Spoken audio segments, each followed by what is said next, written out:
Good afternoon and welcome to the June 2nd Clark County Transportation Electrification Working Group. We're excited to have you all here. My name is April Bolduc with S-Curve Strategies. We have been together since December of last year, working on a regional transportation electrification plan, and we are looking forward to jumping into our program for this meeting. We'll start with introductions, we'll provide a working group update, and we're very excited to have Chris Castro here from the City of Orlando. He's the Director of Office Sustainability and Resilience, and he's going to talk about the EV Readiness Code that they developed there and recently have launched.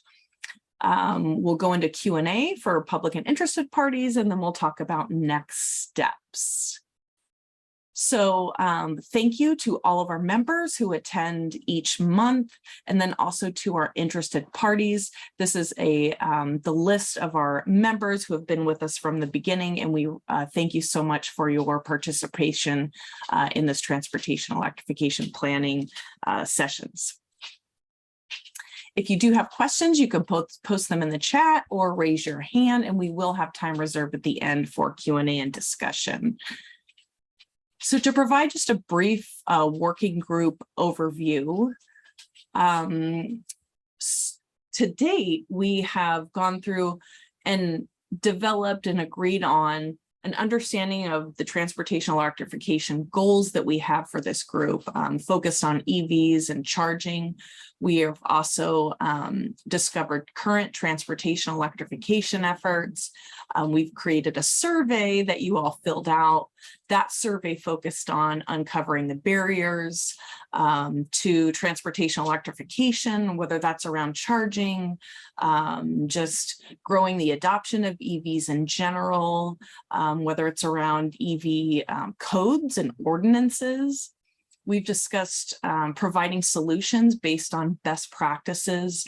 So every month we've had some type of discussion around transportation electrification best practices. So whether maybe that might be citing for your fleets or just, the benefits of incentives, charging in general, the different types of charging, and then just general best practices around transportation electrification. Our next steps are going to be to develop a model EV charging infrastructure ordinance. And from there, we are going to develop an equitable strategic plan that helps to meet each of these goals. And speaking of the EV charging ordinance, I mentioned that we have Chris Castro here from the City of Orlando. He's a Director of Office and Sustainability and Resilience, and we're really excited to have him here because, as I had mentioned before, in August of 2021, their City Council approved an EV Readiness Code.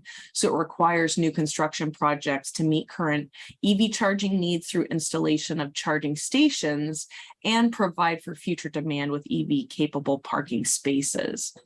What's exciting about this is that it went into effect as of January 1st of this year.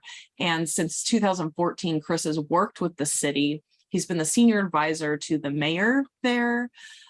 He has been a Future Ready Steering Committee member. There he's developed policies, programs, partnerships, and really advanced the city's sustainability goals as a whole, whether it be climate action or smart city goals.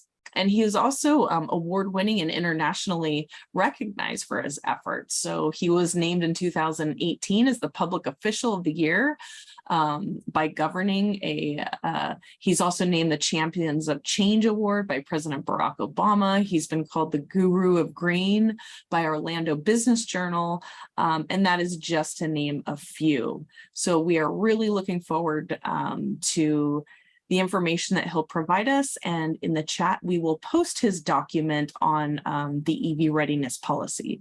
So Chris, go ahead and take it away. OEMs coming out with major commitments saying this is coming. And so the question becomes, is Orlando and is Clark County and the surrounding Las Vegas community going to be ready for the rude disruption that's going to be coming here, what we call the clean disruption that's going to be coming here before us. Clean Disruption is actually an incredible book by an author named Tony Seba. If you haven't heard about it or heard of him, I would highly encourage you to look into it. So we're thinking about this holistically, right? How do we create this ecosystem of policies and programs and engagements that can help our visitors as well as our residents get into electric vehicles? In the intro to Orlando, I didn't mention that right now we're in the top 5 fastest growing cities in America. We have between 1,000 and 1,500 people moving here every week, and that has not stopped since COVID. It is incredible. On top of that, we have one of the most visited destinations here in the world. And I know not Las Vegas, obviously a peer destination to Orlando, but these are big opportunities for us. And so we're trying to think really differently because we are a market that can have real influence to tens of millions of people around the world and hopefully get them to come back to their own communities and begin charting this stuff forward.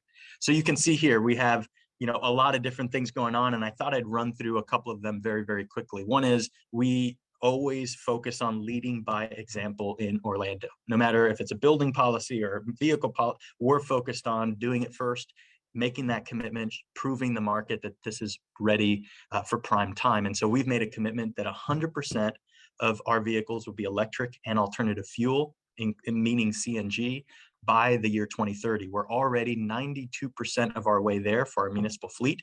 Most, if not all, of our medium and heavy duty are now CNG, and all of our light duties that are being transitioned out for vehicle replacements each year are moving into plug-ins. We even have electric motorcycles for our police department. We have electric yard dog trucks at our wastewater treatment plants. We're starting to really look at different aspects, and I'm excited. We do have an LOI for 150 of the Lightnings that we hope to come over the coming years. In addition to our own fleet, the transit agency also has made the similar commitment to electric and alt fuel by 2030. And in downtown Orlando, we actually have multiple miles of a BRT. This is a free service that we provide to visitors and our residents. It's fully covered by the city, and the BRT has about 14 vehicles currently operating every day. Those are now moving towards battery electrics, and will be fully by the end of this year. Our goal was 2025. We've actually gotten enough funding and grants and support to make it happen this year. So we're excited about that. And I think we're starting to see a lot more interest in that across the country. We often hear about infrastructure being the chicken or the egg scenario. And in Orlando, we made a bold commitment to say we're going to invest in public infrastructure to seed the market and get things rolling. This is a couple snapshots of 100 level 2 stations that we landed over the last year, targeting city parks, city neighborhood centers and community centers, public venues like our science center, arts museum, etc., as well as parking garages. So across the board, we now have strategically located across all of our commissioner districts, equitably, even focused on low-income communities that don't have a big adoption yet, but starting to trickle that out. Now, this is a dual benefit. It helps our city municipal fleet move towards electric, because of course, those at neighborhood centers, those employees need to have their cars charged. So it was a dual benefit of our own infrastructure plus those that support our visitors, and encourages them to come to our parks and our neighborhood centers and our venues, right?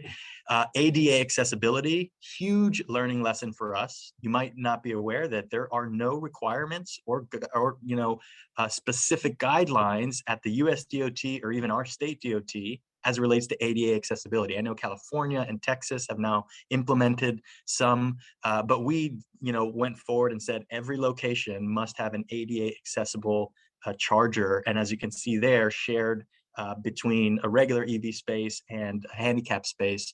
And we're one of the first in the country, to our knowledge, according to DOE, to really build out a public accessible charging network throughout the city. So charging is important, and sometimes it takes us to make investments. We were awarded a VW settlement grant at the state, and excited to be currently in construction on this site here. It'll be 22 DC fast stations, and this actually will be the largest universal agnostic charging station in the country to our knowledge. The closest one is about 14 stalls, and this will charge every vehicle, Teslas to Mustangs to wherever, Bolts and the like.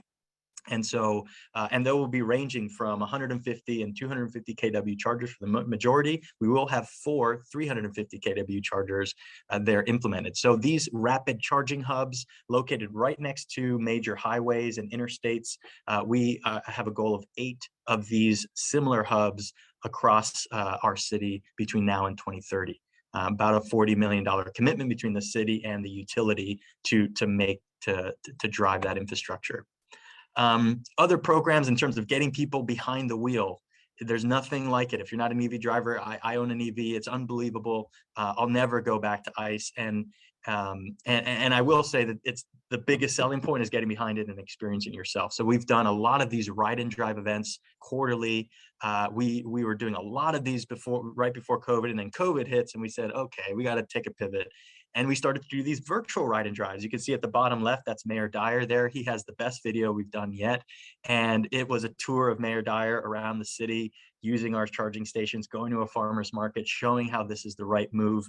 And it's really exciting. So check out some of the videos that came out, and those have been really useful. We have an electrified dealership program, which is really about how do we encourage car dealerships to sell more EVs? And so our utility, OUC, said we will pay the sales rep to sell more EVs, because they were telling us, well, it takes longer to sell the EV and time is money, right? They said it takes another hour or 2 more. And the OUC in the city, we said, well, we'll create a program. If you sign up and we train you through the Plug Star training and you provide data to us every single month, we will actually encourage residents to come out to your dealership and test ride, and we'll give them $50 of a Visa gift card. And in addition, for every EV that you sell, we'll provide a $50 incentive to the sales rep. And now that gives them more incentive directly to that person on the lot to sell the EV. So now we have a growing number of dealerships signing up, and we feel it's an interesting model for others. That gets me to EV Readiness Code. You probably didn't care about anything that I just said. You want to focus on this code, but I thought it would be important to give you the full ecosystem, right? Because it's not just this code that will solve the problem. We have to think about different aspects of making that marketplace robust. So EV Readiness Code, a little background on our code. We've been investing in a lot of programs to reduce fossil fuels. You saw a lot of that already, and electric vehicles being a big focus of that. So in passing this EV Readiness Code, the idea is that future developments of commercial and multifamily developments, multifamily housing in Orlando, will be more equipped to support this rapid increase in EV adoption, and 2, mitigate the disproportionately high retrofit costs to install EV charging later in the future if these facilities are not EV ready, right? And so these are the 2 major things we're trying to get at. Now, there's a lot of things pointing to this being a best practice. There's an organization called the Alliance for Automotive Innovation. In March 29th of 2021, last year, came out with a big letter to the industry submitted to the president, basically saying that this is important. Installing charging is, as you can see bolded there, is a straightforward prospect for those who own their own homes and have dedicated off-street parking in a garage or a driveway, but policymakers will need to carefully consider the tens of millions of Americans who will rent or live in multifamily dwelling units. In Orlando, over 50% of our population is living in MUDs, right? By the way, this alliance is made up of all the major OEMs, Ford, GM, look at the alliance and who's the makeup of them, and you will see. So the OEMs are coming out telling the president and everybody else, hey, this is coming. And they also said in this letter that numerous studies show that the cost of retrofitting a home or a business without EV equipment is several times more expensive than installing it during the construction. So designing EV-ready building codes must be part of the answer. That is verbatim in this letter. So the market is telling us, get ready. In addition, we're beginning to see a lot of different trends. And EVs are quickly becoming the most cost-effective vehicle, not just to own and operate, but very soon a crossover, which you can see here. This is from Bloomberg New Energy Finance and the ICCT. They've done modeling showing that mid-decade here, between 2025 and 2028, we're going to start to see a crossover where a new battery electric vehicle will be as expensive on the lot, sticker price, than a new internal combustion engine equivalent, a conventional vehicle, right? And then you start adding the savings and it starts to make a ton more sense. So we're seeing this because, of course, the upfront cost is rapidly declining. We saw a tenfold drop over the last decade in batteries, and we're beginning to see that the capacities are much higher, and that's giving assurance to OEMs that this is really where we're going. We saw that GM pivoted from the Volt, which I personally love that vehicle. I think is super important for this transition, but they leapfrogged it. They said the Volt is going to be too expensive to build an ICE and an EV car. Instead, we're going straight BEV. We're going straight battery electric. That was a massive corporation that made a decision because it's going to be too expensive to build both. On top of the market, on top of what we're seeing just overall on price points, the US is also going all in. We know that President Biden's announced huge commitments to transition the federal government fleet, to add over 550,000 charging stations, $7.5 billion in the infrastructure bill going to NEVI and all of this info. And we're really pushing to reinstate, and his commitment is to reinstate the federal investment tax credit for EVs and solar and batteries and other clean tech. So we're hearing it. I thought it was important when I was sharing with our mayor and council that the state legislature, even Florida's state legislature that has been kind of not as vocal on these important topics, has endorsed and encourages electric vehicles. We have a specific Florida statute that says that EVs conserve and protect the state's environmental resources, provide significant economic savings to drivers, and serves as an important public interest. Amazing. We also have a right to charge law that requires condo and apartment owners to allow for an EV driver to install a charging station in their garage at the driver's cost, but at least allow them to do it, because we had significant challenges in the past where that happened. So now Florida is a right to charge law. That's fantastic. Got to give the governor props for at least pushing that. Now, we started to look across the country a couple of years ago now and say, well, what's the next best practice to add to that ecosystem of things that we're doing? And it happened to be that some cities were already out front and thinking about EV readiness code.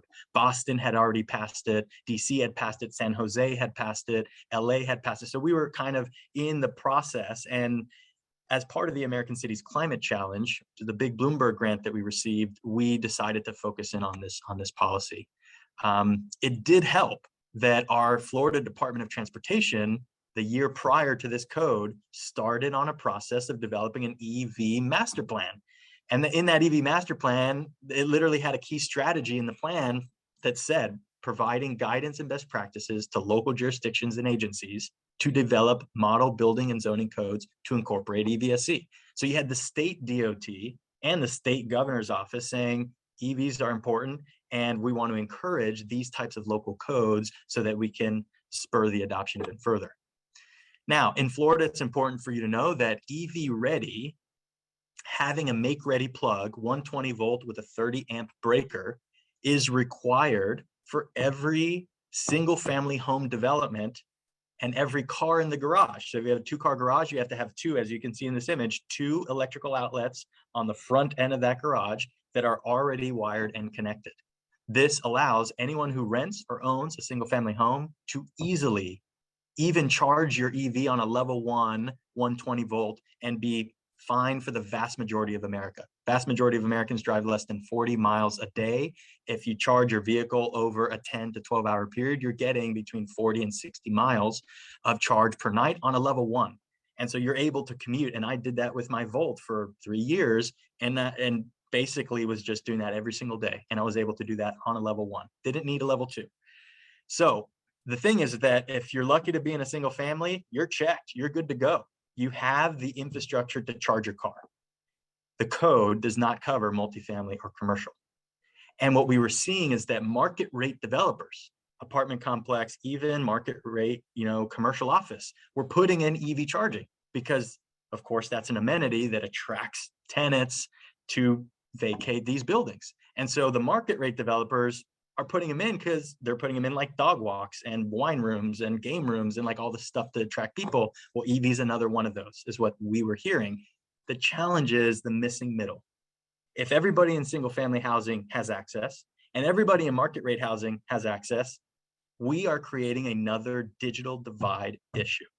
And if we're not thinking about equity and accessibility now, before we start to see this transition for the next 15 to 20 years, we are going to create another inequitable situation, and primarily being burdened again by communities of color, low income, disadvantaged, right? So to address this in an equitable way, our council felt that the EV Readiness Code was the first step to ensuring ubiquitous and equitable access for all new construction moving forward.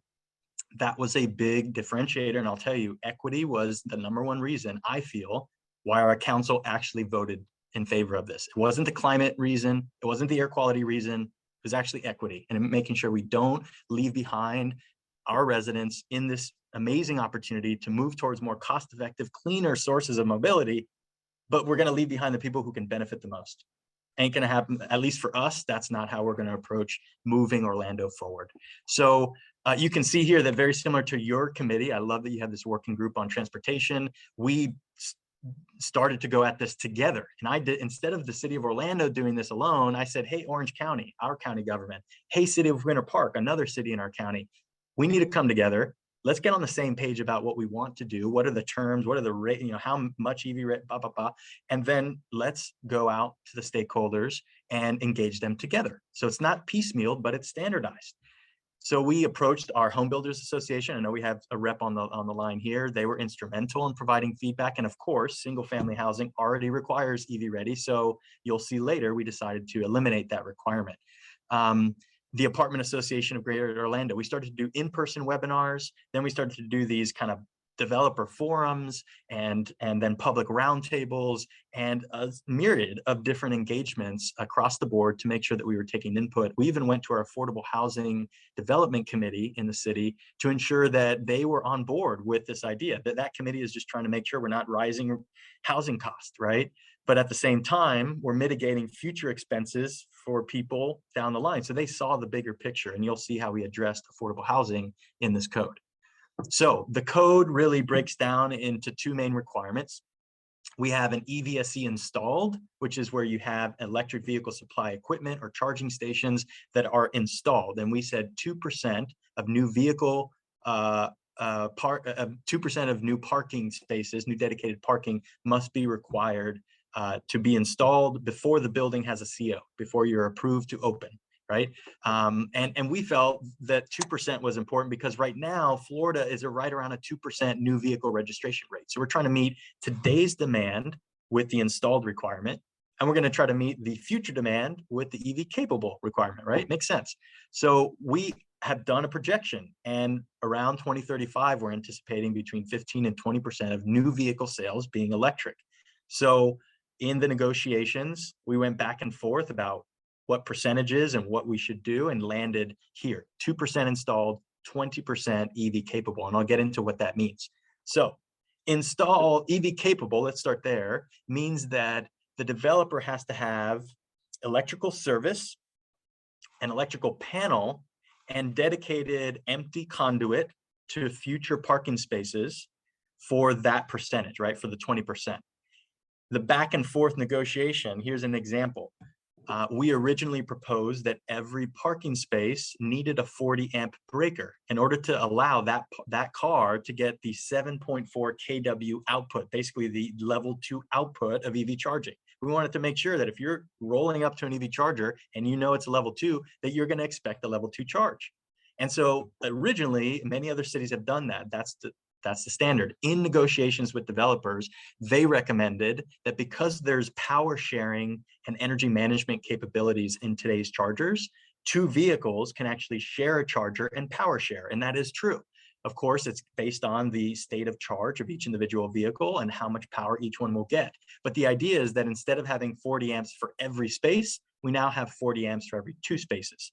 That makes 20 spaces, 20 EV capable spaces, you basically need a 400 amp panel, right? 40 amps for every 2 spaces. So 400 amp panel, that you're going to now need to install to have 20 EV capable spaces.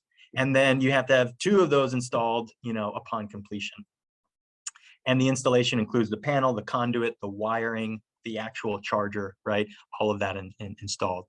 So those are those requirements. Here's a breakdown of how we started to look at this from a matrix. These are the different space types on the left-hand side, different types of buildings. We were talking about EV ready and EV installed. And I'll say that EV ready is different than EV capable. We're getting into the weeds here, but EV ready actually has wire and a make ready NEMA 1450 plug at the end of the line, versus EV capable is you just have empty conduit and dedicated breaker space, but you don't have to have that infrastructure. And that was a pushback, you'll see. So one of the big contingencies is that because Florida Building Code requires that 120 volt in single family, we said single family housing, duplexes, and townhomes are not required to comply with this specific code. That was the first major revision from stakeholder engagement.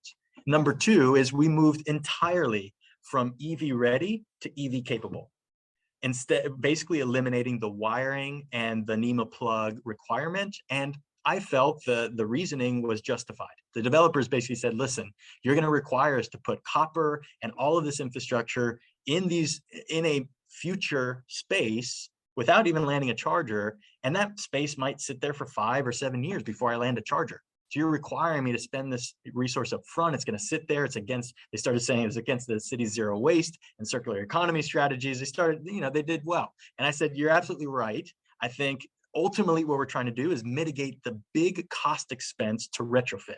And what is that? Electrical service, dedicated electrical service, dedicated raceway conduits, because directional boring from the panel to your space, extremely expensive. I'll tell you that from experience in landing 100 of those on existing property that wasn't ready for EVs. So the challenge is directional boring and the electrical space. To add a breaker, run wire, and put a pedestal is pennies on it. That's not the cost. That's not the problem in the grand scheme. So we said, okay, move to capable. And then as you can see there, 20% capable for industrial facilities. We got, basically requested to put 10% because it's, less utilized by the general public. And that makes a lot of sense as well. You can also see that on the EV installed side, that there are requirements, size requirements before this code triggers. So if you have, let's say, non-residential office or retail, I'm building a coffee shop. I only have 15 parking spaces in my small coffee shop on this main street. We won't require EV ready or capable. It's basically not required. So it's really only these larger apartments and condos and office buildings that we're really trying to get at. Number 3's contingency point was moving 20% to 10% for commercial and non-residential.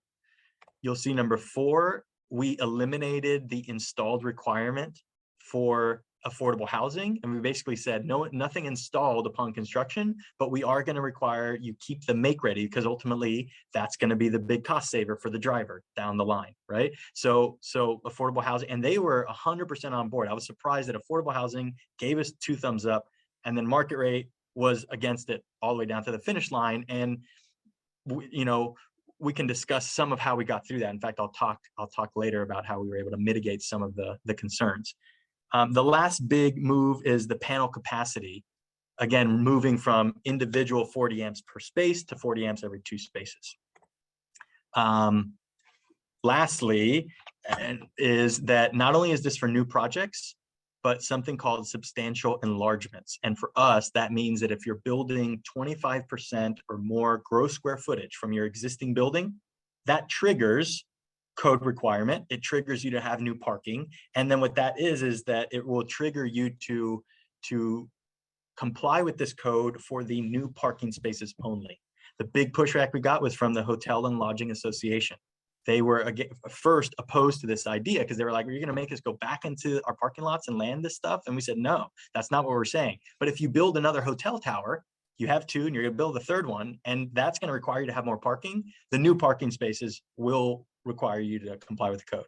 And then they said, well, that makes more sense, and we're okay with that. So these are some of the push and back. Now, what isn't required to comply? Changes in use, so if I'm changing the building's use from retail to office, that's not required. Substantial improvements, meaning internal improvements like build outs, internal office build outs, that doesn't trigger, and existing buildings don't comply. Location, in terms of where to land the capable and EV ready spaces, are not specified. That's up to the developer. It's part of the master plan process. You can trickle them, 2 here, 5 here. You can have a whole bank of them in one location. Whatever's easier for the developer in the grand scheme is really what's going to go. What we've seen is depends on the development. If it's a cottage style housing complex, they're putting them around multiple locations. If it's a big parking garage, they're putting them in banks. It really depends, but the flexibility is there. Parking maximums are included in EVSE installed spaces are included in parking minimum requirements. So you're not needing to add more parking to your project because now we're requiring EV stuff. No, it's part of the existing parking minimum requirements. And then lastly, the management requirements. There's a lot of concern about, well, can we charge our employees or our tenants to use the station? Can we network it or non-network? We basically said, to us, that doesn't matter. As long as you have a working charger, you can make it free as a unique amenity to attract. You can put $1 per charge to recoup your O&M. You could add to the power, whatever you want to do. But at the end of the day, you just need to make sure that you have EV installed and EV capable components as mentioned. Last couple things here. This just reiterates the importance around avoiding the future retrofit cost. There's several studies. In fact, I think we have a SWEEP representative. We've gotten a lot of information from SWEEP. Thank you for you all's great work. We took that, we used it, it worked. And essentially what SWEEP has identified is that it saves about 75% of the cost of retrofitting a facility that isn't EV ready, right? By doing it up front upon development, you're saving 75% of the cost to land charging down the line. And of course, this could be between like point percentages, 0.13 to 0.17 of a project cost to do EV ready in one of the studies that we looked at when running the numbers. So it's very much a minimal cost. Now, any additional cost on housing is a cost, and we get that, and we're in an affordable housing crisis in this country, and that's something we need to take into account and figure out ways to offset some of that, and I'll get to that here shortly. The other thing is we're avoiding costs and barriers to access and affordability. Again, this is about equity and accessibility. And if we leave out communities that may not have high EV adoption, and we continue to not invest in infrastructure there, we're going to continue to leave behind these communities in this transition. And for Orlando, that's not how we want to evolve our city. So we got to get ahead of that. There was a bunch of questions from developers about, well, this technology is moving so quickly, we don't want such a static policy. We want it to be, more dynamic. And at the end of the day, they were pointing to things like induction charging and static wires, power transfer, and EV capable, the make ready and the conduit. Guess what? That's beneficial for both an induction plate or a pedestal. Either way, you need to run wire from your breaker. Either way. And so the EV capable requirements are compatible with the future of charging, which could be induction in certain use cases. I will be closing out here by just sharing that we also coupled this policy with incentives and with financial resources. And I think all of us need to think about that as we're pushing any requirements on development. First and foremost, there is the alternative fuel vehicle refueling property credit. It's IRS form 8911, and that provides up to $30,000 or 30% of the cost to land charging for a business or for your development. So that's some of the cost you're starting to offset. We have a green building incentive program of which this requirement could get access to, and it's a property tax rebate if you achieve different levels of LEED certification. Of course, EV and achieving this exact 2%, 20% is LEED's minimum to get the points for that, right? So if you build your building to be LEED and you incorporate EV charging, you can get our property tax rebate, which will more than offset the cost of the EVs, but also all the other green premium stuff. Number 3 is commercial PACE. We're starting to see entities, including our malls, use PACE to land EV charging, and so of course this is a great financial tool. Offsets the upfront cost, repayment over your property tax roll over an extended term, and then lastly is partnership with our utility. we have a program called the OU Charge It, Own It program. And I think that this was another big reason this passed. And that is that the utility, we got together and came up with a solution that says, we as the utility and city will make the upfront investment to do EV capable and do EV installed. And what we will do is we will amortize that through on-bill financing over a 5 to 7 year term, and you can repay every single month. So it moves CapEx to OpEx. Now this argument about, oh, you're adding to my total project cost, is moot, because essentially you're not spending a penny. The utility will come in and do the make ready, bring in the power, put in the charging that you need, and then we'll add a new line item to your utility bill, to your common space utility bill, that will allow you to charge over time. And so you now can amortize that, very little interest. And the idea is that we're making it easier to comply with this policy. Once we were able to add the EV capable components to this program, basically there was no argument to not do this, because at the end of the day, we're going to tag team, we're going to partner on this investment, and make sure that we're building a more ubiquitous charging ecosystem. So that was a lot. I'm sorry if I rambled beyond my time, but hopefully that gives you a good idea of the work that we're doing in Orlando, and I'm happy to take any other questions that you might have. So let me stop sharing here, go back to the Brady Bunch squares, and we'll dive in. That was fantastic. Thank you so much. So we will go ahead and open it up to the group. I'm sure that you have lots of questions. So you can either post your question in the chat or just unmute yourself and ask the question. But thank you so much, Chris. That was fantastic. Good. Hopefully it was useful. Yeah. So who would like to go first? I'm sure that we have some questions here. Rod, I saw you unmute. So did you have a question? Thank you, April. Yeah. Chris, thank you so very much. That was probably the most insightful presentation that I've ever heard on EV.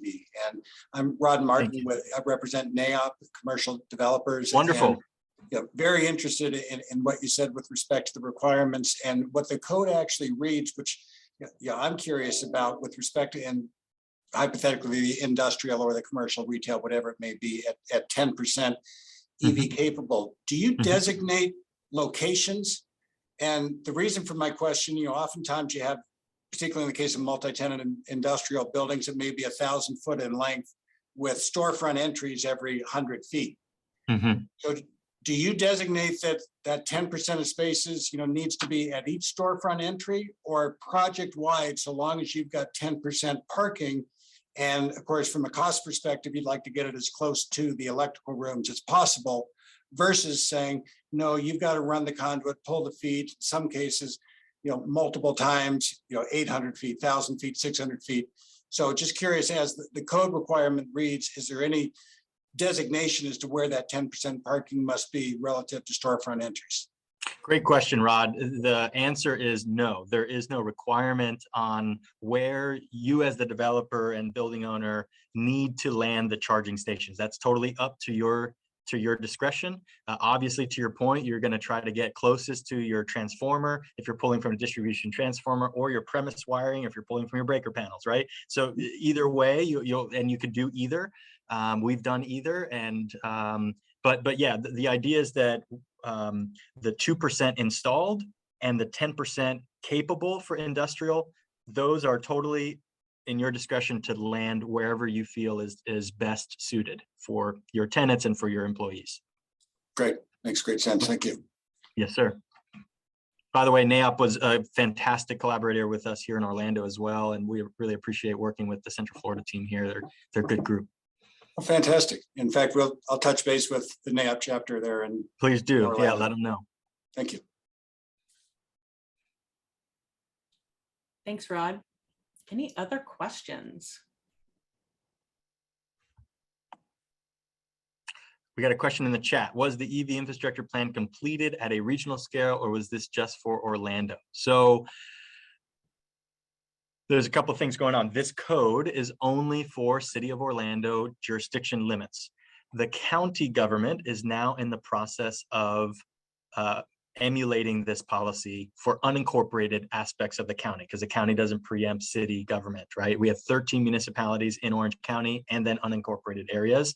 And our county government's kind of unique in that they provide municipal services for unincorporated parts as well. And they have more people than actually the city of Orlando. So long story short, it's just city right now. We do have an EV infrastructure master plan that is in the works. In fact, Electrification Coalition, I know we have a rep, we're working with EC on that for Orlando to look at charging gaps and where we might want to land hubs and other stations. But our Metropolitan Transportation Planning Organization, known as MetroPlan Orlando, they have it in the budget this year to develop a Orlando Metro EV infrastructure roadmap. And that will be tri-county wide, and it will include the entire Orlando region. And then the state of Florida has their EV infrastructure master plan, but I will say that the state's plan focuses on primarily state highway systems and emergency evacuation routes. They're not getting into the cities. They're really looking at evacuation for Florida, because of course we got a hurricane coming at us now. And people in EVs in the future need to get out in a reliable way, in a safe way. That's a big concern for Florida as we make this pivot. So we need a lot of redundancy. We need a lot of infrastructure, and the state luckily is getting pretty serious about it. I'll try to find the link and throw that in the chat. You can certainly Google Florida EV master plan. It'll pop up. We have a couple more questions in the chat too. So did you install chargers in underserved communities that have no EVs? And what was your process when you went through these neighborhoods without EVs? That was from Pam Stuckey. Yes, great question, Pam. So a number of things. First of all, before we deployed infrastructure in each one of the districts, commissioner districts, we held community forums. And so the commissioner came out, I came out, and we gave them a short presentation similar to this. We provided Q&A, tried to understand what the barriers were. It actually helped us develop an e-mobility roadmap. My goodness, I forgot a whole slide on something we've created since this policy. Which is a whole roadmap to look at our master strategies and policies for the region that will move us towards this zero emission future, not just infrastructure, but across the board. I'll put that in the chat. So we went into these communities, we had community forums, we made sure that we had conversations with residents about their barriers, and where we landed the charging stations, again, is on public property.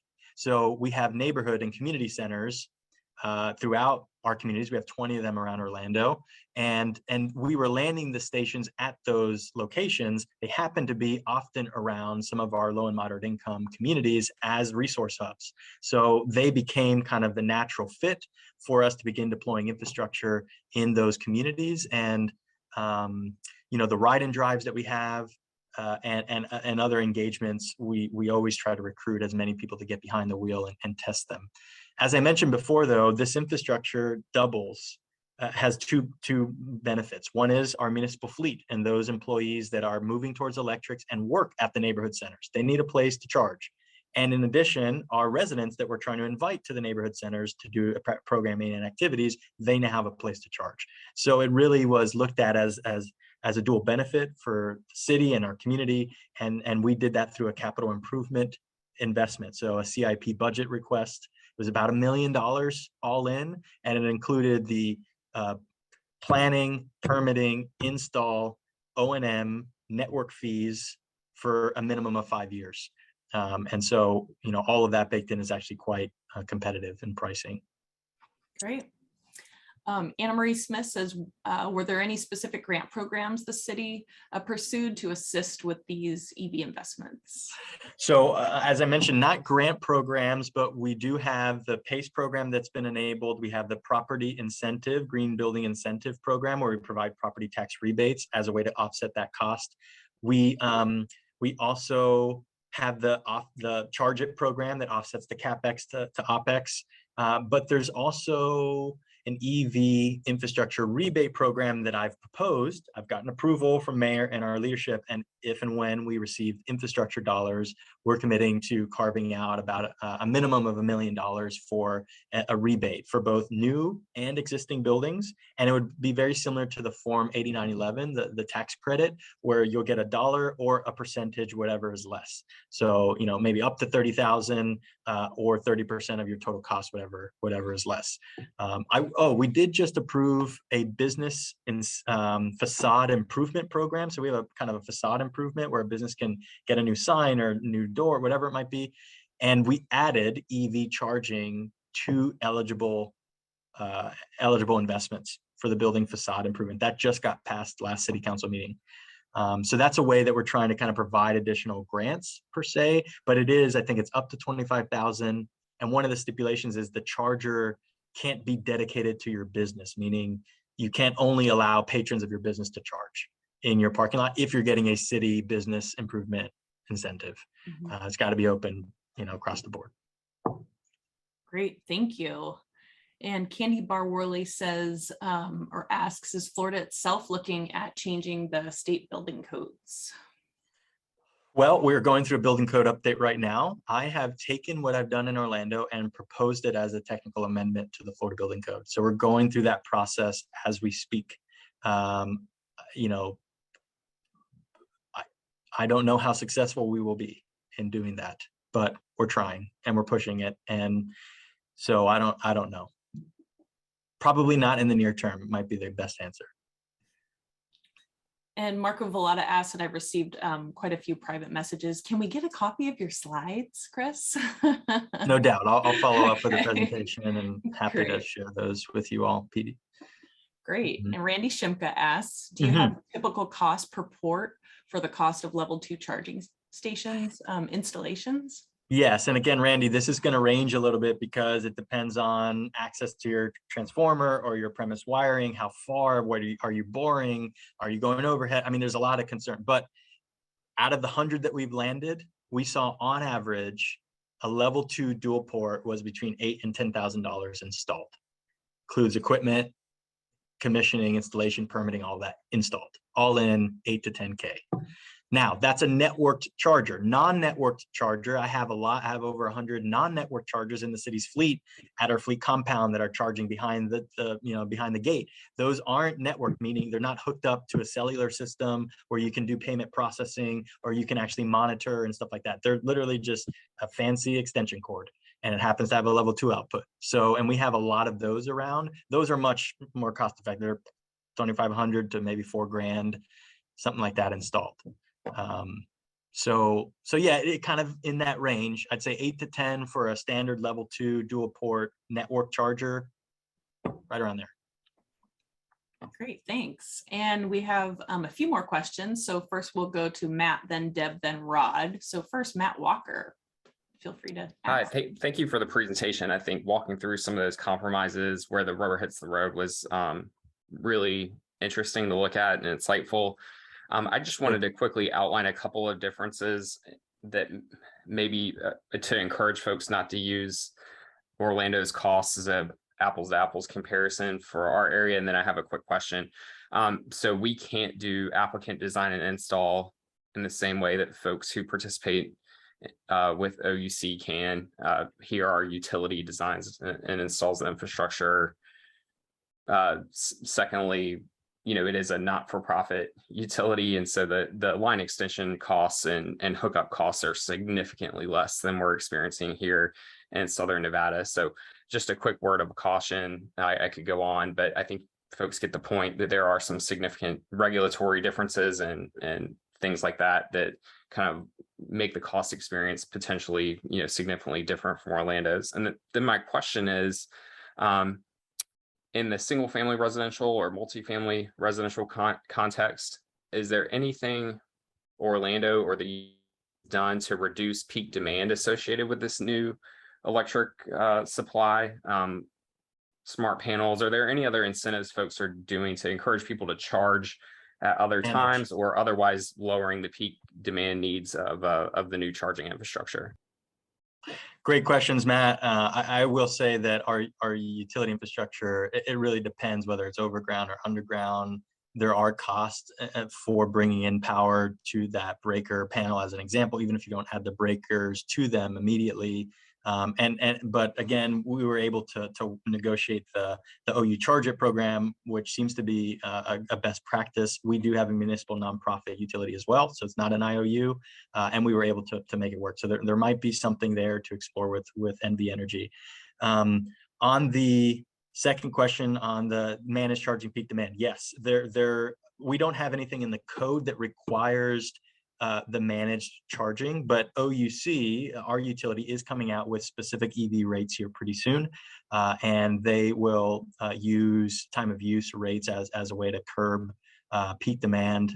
There's also, for these large hubs that I showed, we are landing battery storage at many of these sites as a way to mitigate peak demand when you have multiple cars charging at 250 kW each. That's a huge peak. And so, yeah, that's something we're going to have to get ahead of. In Orlando, one of the other differentiators is that we are pretty energy rich. And so we do have the ability of adding more power without any significant upgrades to our system. And so we're net exporters into Florida's power pool. Although we are committed, we are closing 2 coal plants by 2027 at the latest. One of them will be fully retired, so we'll have less capacity than we currently have. One of them will be converted over to renewable natural gas in the short term. So yeah, there's a lot of dynamics. I advise our mayor on all of our utility engagements, and I'm intimately involved with our utility in doing this type of work. So happy to follow up with anybody else and connect you all to our utility if you'd like. And then lastly, because I always do try to end on a positive note, the utility installed charging would be incredibly beneficial, I think, for a lot of multifamily and commercial developers here in town. Even if the cost benefits weren't as significant as the program Orlando has, not having to bring in a third party to manage the program, being able to turnkey hand this over to a homeowners association or commercial association, knowing that the utility is going to continue to manage and care for these chargers, I think would be hugely beneficial. And so we've expressed, after having a chance to review Orlando's program, we've expressed to NV Energy that we'd be really excited if they were able to offer something similar. So just want to give you guys kudos, and I think that's a real important innovation and delivery there. Thanks, Matt. Yeah, and to the NV Energy team, the way that worked is we went out to a competitive bid, a solicitation, to look at hardware, software, and turnkey installers that can also not just install, but own and operate. And so they went out to a competitive bid process. They selected a vendor, a installer, and then a series of hardware and software options. And then the business, let's say I'm a grocery store, I want to land 4 chargers. I contact the utility, and essentially I can choose from ChargePoint or NovaCharge or Blink or whatever, whatever's approved. And then I could choose what network I want to use. And then the preferred contractor installer turnkeys that work, and then they're doing the O&M. And again, we're paying on the bill over time. And there's 2 models: either the utility owns that infrastructure on your property and just maintains it, and you just keep paying every month on the bill in perpetuity to have that service, no upfront cost, but it's a monthly fee, or there's actually a return on investment, and the utility will upfront the cost, but you're paying back over time. At year 5 or year 7, the asset transfers, and then you can own it. But to tell you the truth, at 5 to 7 years, you're needing to refresh that infrastructure. A lot of people are basically just rolling back into the Charge It program again to refresh it. So just different models. We want to stay flexible, but there is kind of a method to madness here. And Chris, we have 3 questions left, but I also want to be respectful of your time. I know you had an hour. Do you have time to answer those? Yeah, let's do that. Okay. Deb, did you want to ask your question? Yeah, sure. So I know, Chris, you just mentioned that Florida is power rich, but I mean, kind of looking longer term. OUC is. Oh, okay. Kind of looking.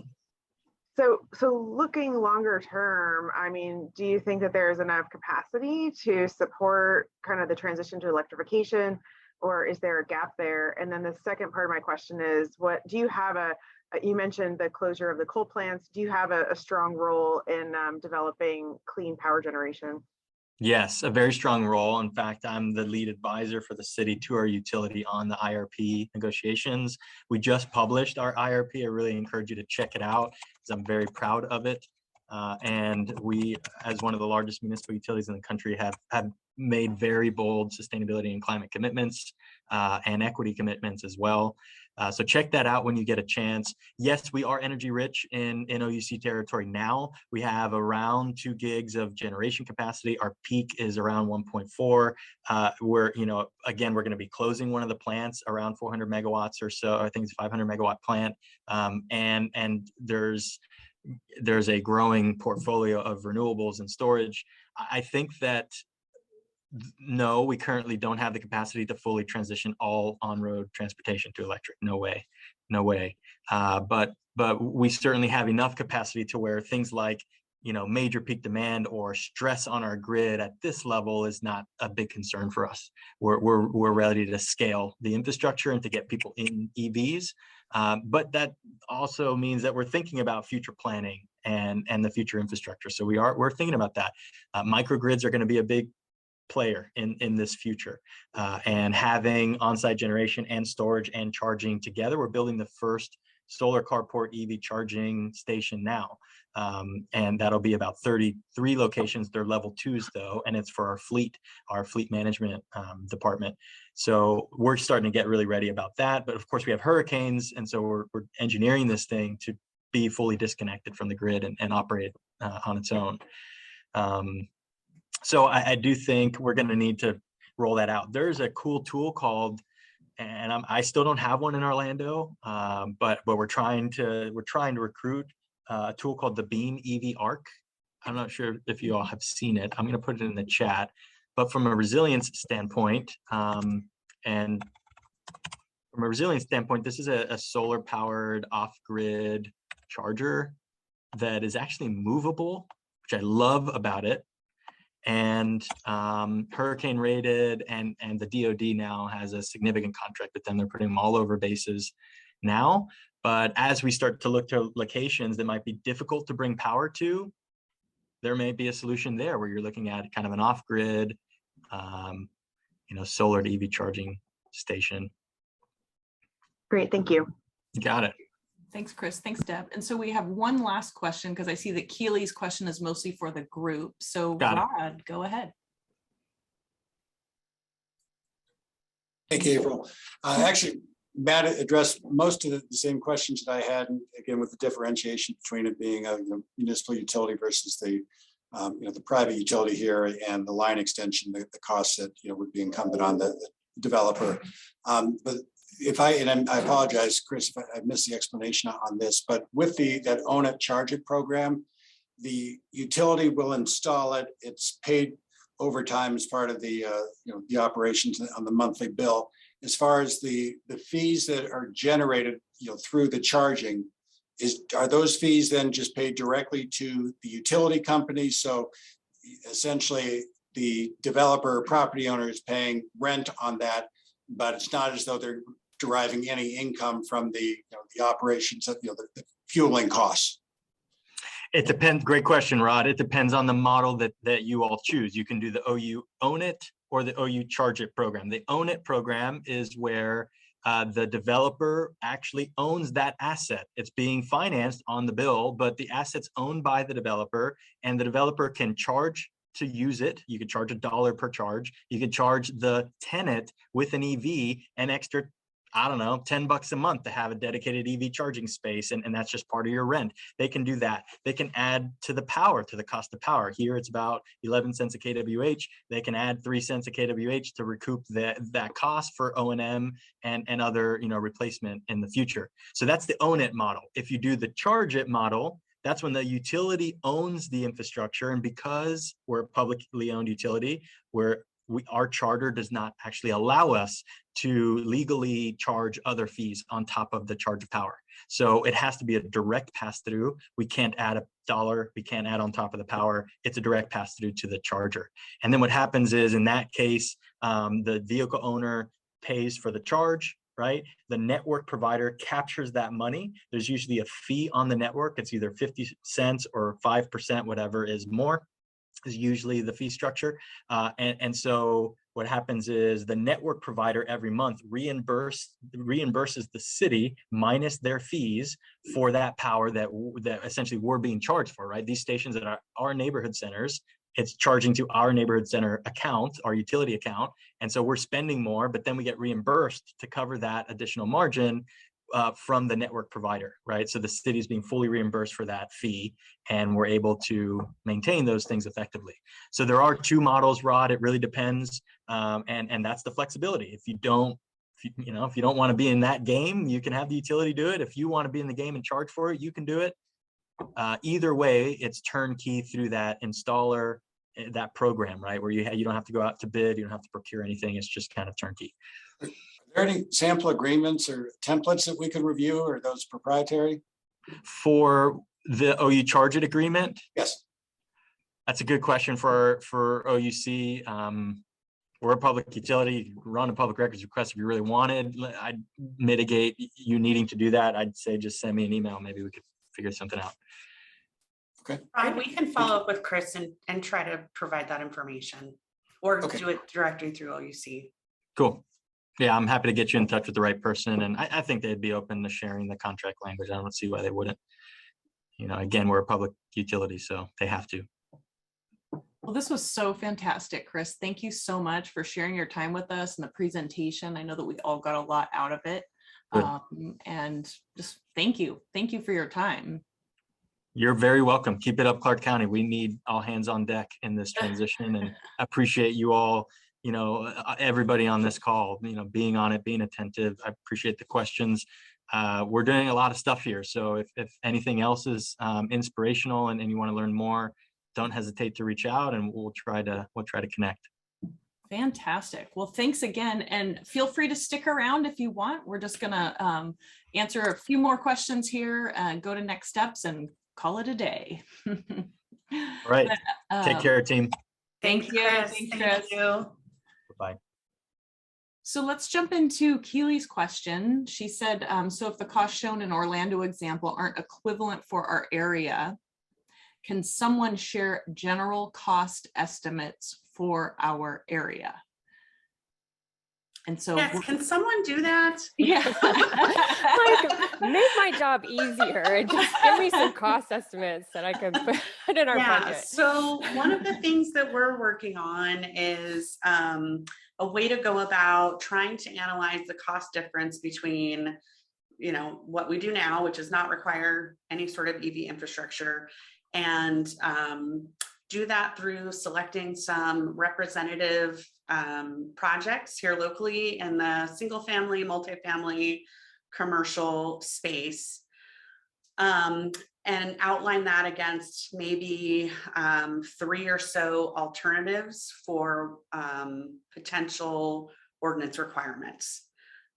We have some folks who've agreed to help us collect that information. Some of that's going to be proprietary sort of trade secret stuff. So I've been working with the DA's office to understand how, when we request that information, they can transmit it back to us so that we have an understanding that this project's real, it exists, it's actually being built, but not disclosing actual building cost information that would give away competitive information. So we're working on that right now. One of the next steps is to kind of put our brains around what are the alternatives that we want to collect this cost analysis information for. So we're working on that now. We hope to have that out into everybody within the next couple weeks. And that'll help us start to understand some of the costs. I just want to manage people's expectations. We can provide I think a tremendous amount of information on costs. We certainly cannot answer every single question about every single cost that might be encountered on every type of project. Sure. Nor can we predict the future and what might happen in terms of building costs. Goodness knows, we all know we can't predict that right now. We don't necessarily know what other regulatory results are going to do to potential costs. But we intend to gather as much good information as we can so that we can get a representative set of examples of buildings that are actually being built in our community now, compare that against a few alternatives. I think we got some really good ideas today about where to focus our efforts on what we might require, and then be able to collect that information and share it so that we can understand the cost implications of what we're talking about. It is a big difference. Matt and Rod are absolutely right that it's a big difference between their utility scenario and ours. But we're going to account for that in this cost survey information that we send out. There'll be a line item for energy infrastructure costs, the additional costs above and beyond the allowance that the developers are provided. You know, and I think that also will help us, hopefully, as you all might remember, one of the things that's on our list of outcomes for this committee is to maybe be a place where we can organize and convene to be very strategic in the kinds of input that our community gives to the PUC on how their role can help us facilitate and enact and move forward some of these sustainability measures that we want to see, like EV infrastructure. So I think that this is all kind of working towards that. So we're working on it, Keely. Yeah, great. Thank you. Great. Any other questions? Okay, so I think we've really covered next steps. As Marcy talked about the survey, we'll be sending that out. Our next meeting is July 7th, and we will see you all there. But thanks for attending, everyone. It's been great to have your participation in this. Thank you, April, and thank you, Marcy, and everybody else. Thank you. Bye, thank you. Bye-bye. Bye.